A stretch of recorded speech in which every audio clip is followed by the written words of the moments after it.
you need all parts of your brain to work, because sometimes you want your emotional level to work. You don't want to think logically about something. Let me give you an example. How many of you have kids?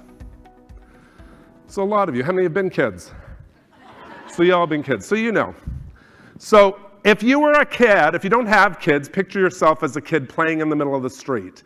And for those of you with kids, think about your child playing in the middle of the street. Not that any of you would really let them do that, but let's just pretend they ran away when you weren't looking.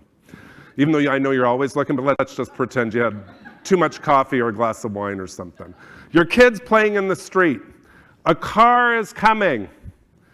You're not sitting there using your cognitive brain going, I wonder what the velocity is of that car.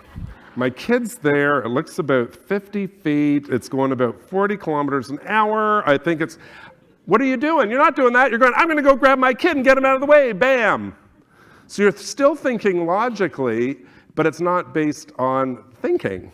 It's based on your emotions are driving you. And that's good to have, you need that, but you don't want it driving your engine at work, do you? So I don't trust something that I don't do. It's like that darn dishwasher thing, right? I don't trust the way those other people load their dishes. Why? Because they're not gonna come out as clean as when I do them.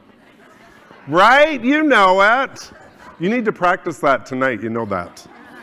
So yeah, no, absolutely, it's about that trust. Like, my way's been the right way for 10 years. It's worked really well. Like, look at all the nodding of heads. And I don't think technology's changed in 10 years at all, right? So maybe there's another way to do something, but you're absolutely right. And we deepen that groove so it becomes comfortable and we don't trust what it looks like. So you know what's really interesting about that? There's a complete fear of the unknown because we want to predict the future.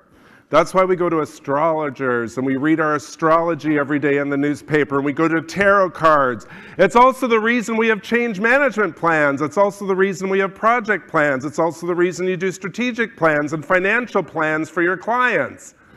You all want to tell them how to predict the future. In your case, you're telling them how to predict their financial future. It's all the same thing. We want to predict the unknown. If it's a long time out, it's harder to see. If it's a short change initiative, it's really easy to see what it looks like at the end of the month.